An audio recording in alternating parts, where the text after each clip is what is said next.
In this episode, Golden and I, along with special guest David Raiklen, talk about the Christopher Nolan Batman trilogy. Full speed ahead.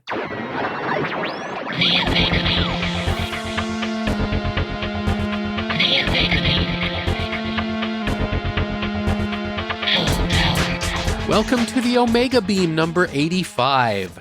I'm your host, Oren Merton, and I hope you're staying cool and healthy this summer.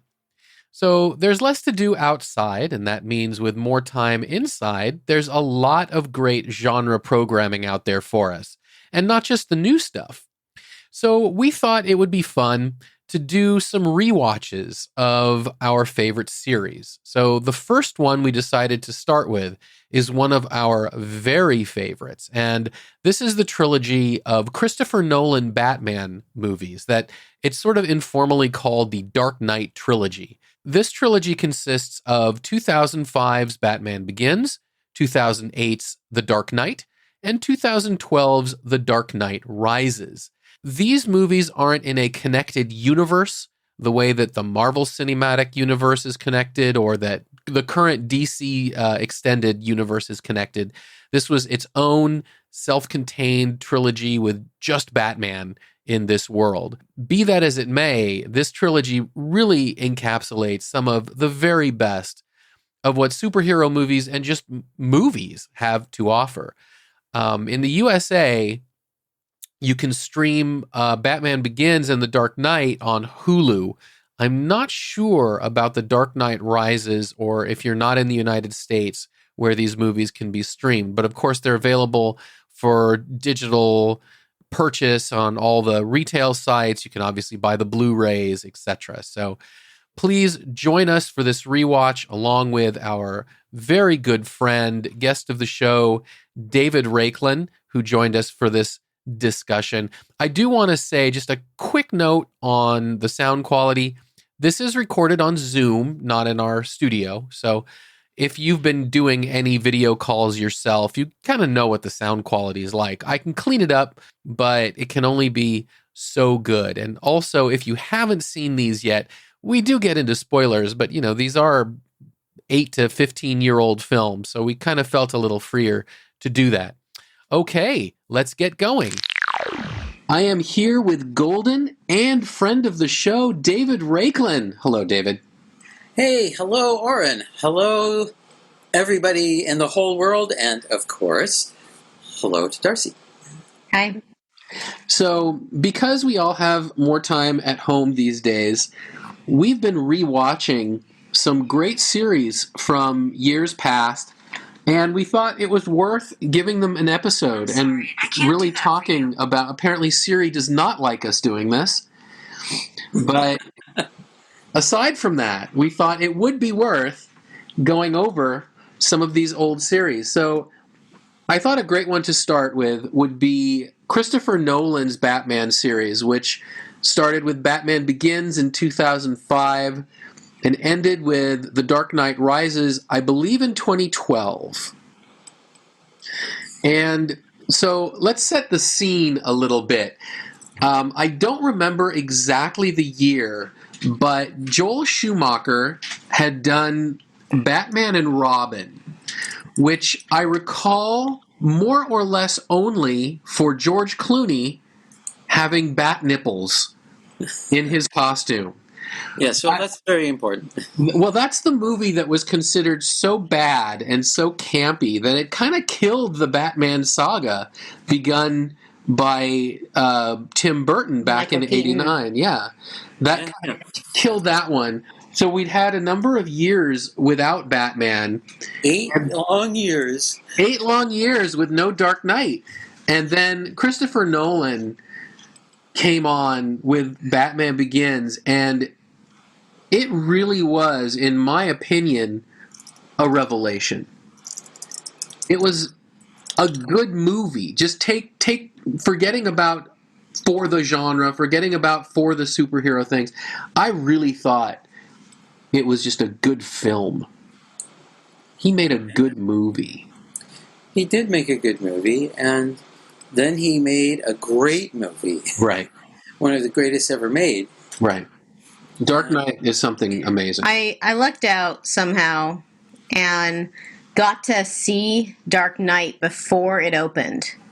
And I remember waiting in line, and I was really nervous because I knew that this was basically the last real full-length film that Heath Ledger had done. Mm-hmm. Not just a bit part of it, but I wanted his performance to be good. I really did, and I definitely was not disappointed. But I think that's one of the great, absolutely incredible performances of all time. I really think that other actors in this growing genre are riffing off of things that he brought to that movie. I mean, he really showed you how to play a modern supervillain. And every part of him is in that role. It's from just the briefest movements to the way he rolls his eyes or looks at another character, the way he holds himself. It's very full body acting. Mm-hmm. Like he's embodying the Joker. Yes, although, his version of the Joker isn't really, it's unique. He's borrowing things from other sources, going back to originals. But, if you compare his performance to Jared Leto or to Jack Nicholson, I mean, Heath Ledger is just head and shoulders above in both quality and quantity. He's just doing more and different things. I would agree. I would say that my two favorite Jokers of all the people that have played the Joker back from going back to the 60s, campy Batman, to the animated versions, to me, my two favorites are Heath Ledger, live action, and Mark Hamill, animated. Yes. Well, Mark Hamill is a much better actor than most of the live action roles that he gets. Yeah. So, he's really able to shine in animation because they're giving him stuff that lets him show what a good actor he is. Right. And I think that talking about how good the Batman trilogy is and Batman Begins and Dark Knight, those came out, or Batman Begins came out a couple years before Iron Man on the Marvel side. And I think that while Jon Favreau may not have been looking at Batman Begins specifically for cues, it was, I think, the fact that it was so successful using realism and grounding the superhero story in the world. I think that made a huge impact on what you could do in a superhero film. That's true. And yet Tony Stark in the first Iron Man is, to me, a much more realistic and believable billionaire than Bruce Wayne is in any of... this is not taking anything away from Christian Bale, who's an awesome actor. He's at least as talented and skilled and experienced an actor as Robert Downey Jr. It's not that kind of comparison. It's just the way that they portrayed the secret identity. Right. I think that was what Marvel brought to the game that was new and different. See? And I think that it's the grounding and reality of the superhero action. Because Nolan is so much an advocate, perhaps the world's leading advocate up there, with Spielberg, of doing everything live and practical, and avoiding visual effects unless they're absolutely necessary. I mean, what stands out to me as soon as you say visual effects is the truck just flipping over and doing a somersault in the middle of the street. In Dark Knight, absolutely. It's just... And that's still one of the greatest action scenes ever filmed. Yeah. And it's all stuff that actually happened in the real world, and they just had cameras. Yeah, it's visually just stunning. And if you go and you look at the three movies, the overall cinematic viewpoint or just feel is consistent. It seems like it just carries on through those three movies. Right. Yes. Well, when I first saw it and on a repeat viewing, I think that The Dark Knight is really 1.5 movies. it has so many characters and so much story in it that it almost could have been a two-part movie itself. Speaking about that, I think, I started by talking about how bad Batman and Robin was. But I think that is a wonderful counterpoint, because Batman and Robin had a ton of characters. It had, obviously, Robin, and it had Batgirl, and it had Mr. Freeze, and it had Poison Ivy. Riddler. No, the Riddler was actually in the one before. That one wasn't as bad. That was the one with Val Kilmer. But you had a ton of characters, none of whom actually got a good story in Batman and Robin. Whereas in Dark Knight, Two-Face, Harvey Dent, had a good story. The Joker had a good story. Even the sort of mob characters had a good story. Alfred had a good story. Yeah, Alfred had a good story. The entire opening of that movie is just spot on with introducing who the Joker is in this world. Yes, that's true. Well, an interesting motif that's in all three of the Nolan Batmans is they open with a sequence that's kind of abstract, just dazzling visuals. Mm-hmm. Like in one, it's Batman Begins, it's all the bats flying around. Right. But if you look even kind of semi-closely, you can see that the bats somehow are forming a bat symbol. Right. And the same thing with the Dark Knight, that opens up with flames, mm-hmm. which is going to be the theme that's how the Joker does his evil things, is mostly with fire. Mm-hmm. The flames form a bat symbol. And I like that use of the iconic symbols from the comics. Yeah. But done in movie style.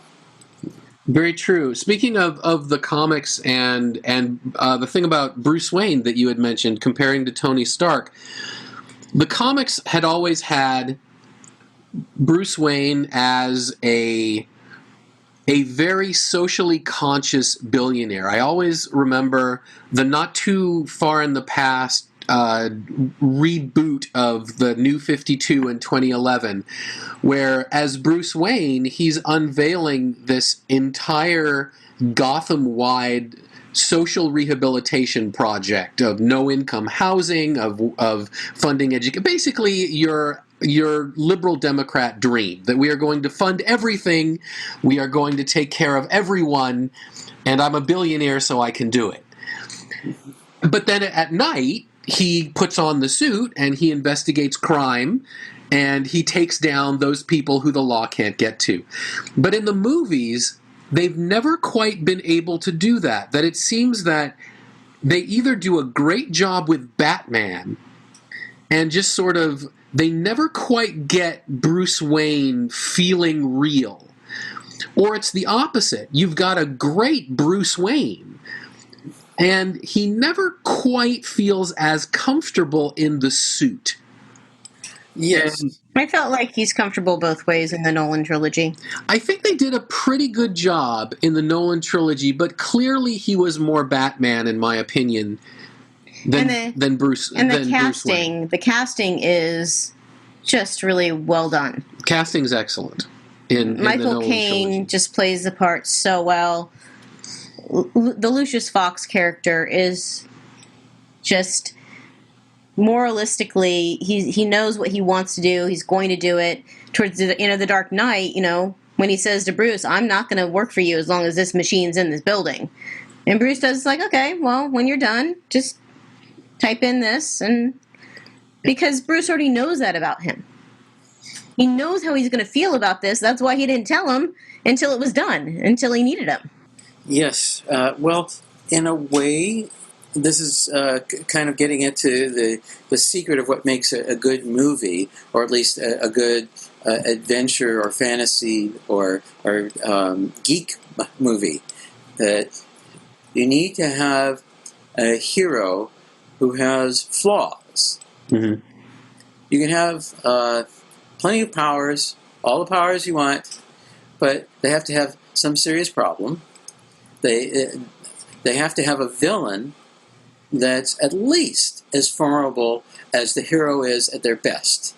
And ideally, you want a villain who's actually more powerful than the hero. So there's serious question whether this guy can even be beaten, or gal. And but then there's a third thing, and that's that all the supporting players have to feel like they're real people, even though they're in this world that's fantastical and clearly not real. And in a way, that's at least as challenging, because the hero can be somebody that we already have. The audience comes in knowing things about them, so. Right. There's a kind of a shortcut there that, all right, we know what Superman's supposed to be like, or we know what the Hulk is supposed to be like, and it doesn't take a lot of explanation to get us to buy into that character. When it's supporting characters, if you play a secretary like a normal secretary in the real world, they won't fit because everything around them is so big and melodramatic. So they have to be bigger and more melodramatic too. And they chose actors who knew how to do that without looking hammy.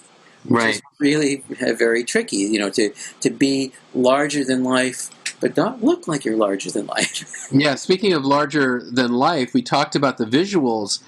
I loved the music in all three of Nolan's Batman movies. I think the music was really, really good. I think Hans Zimmer did a lot of it, but didn't he work with other people for some? He worked with other people on absolutely everything. Yeah, everything he done for decades, and their company called it's now called Remote Control, but it had previous names like Media Ventures, and there were other incarnations. They're a production music house, which means that there's a whole team of many composers from all over the world, especially in London, but also coming from other places, that are contributing on multiple projects. And there's one guy who's like the head of the company, and his name is on everything.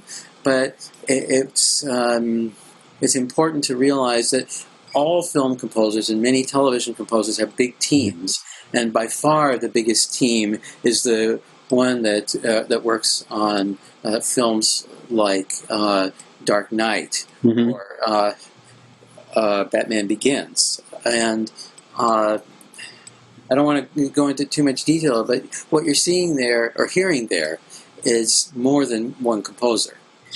And they did well. I think they really managed to capture the mood of the movies, and that's their job. Yes. I'm moving back to characters for a moment. I think that my favorite James Gordon is Gary Oldman. He just yes. And then you have in the third movie you have the Blake character, and I love the fact that he basically sees in Bruce Wayne a mirror of himself. So he knows. He doesn't need to see him out of the costume or in the costume or any of that, or to have had him tell him directly. He just recognizes in Bruce what he himself feels and just knows.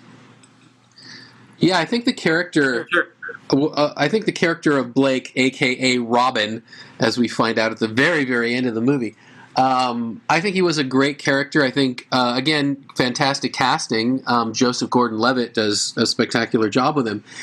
And they do at the very end. I mean, they set him up to be the next Batman. They absolutely set him up to be the next Batman in that world. I would have liked to see that. That would have been a fun movie. But they decided to go for the Zack Snyder DCEU instead. But yeah, I mean, he populated that world with some absolutely amazing characters, some from the comics. Maybe he'll show up. I mean, I know that they're mixing different Batman, so maybe he'll show up as a Batman. That'd be great. That's true. Just to look back for a second on composers, there was a second lead composer on The Dark Knight and on Batman Begins, and that's James Newton Howard. Oh, certainly I've heard his name. Huge career and has done things like The Sixth Sense. Mhm. He's the composer for Fantastic Beasts, which we'll get to in another segment. And he's worked on many films, Disney films. Like Treasure Planet. I don't know if you like the movie or not, but it has a fantastic soundtrack. So there's even some funny pictures of James Newton Howard and Hans signing autographs. All right. In front of a big bat symbol. Hey, whatever it takes. Yeah, so the bottom line is, I would say, either for people who didn't catch the Nolan trilogy first time around, or for people who are just home and don't want to just keep watching brand new things and are interested in going back in time a little bit, this was certainly a great series and one I would highly recommend definitely worth the rewatch. I know it's not the last time that we're going to watch these movies. Oh, yeah.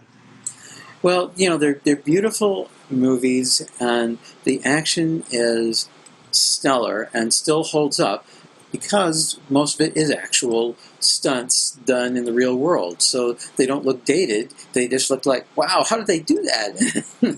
Yeah. You gotta love when they pull up to the garage and Batman opens up the garage and there's the bat cycle and Catwoman goes over to it, straddles it, gets a good feel for it, and he's about to explain to her how you turn it on and everything.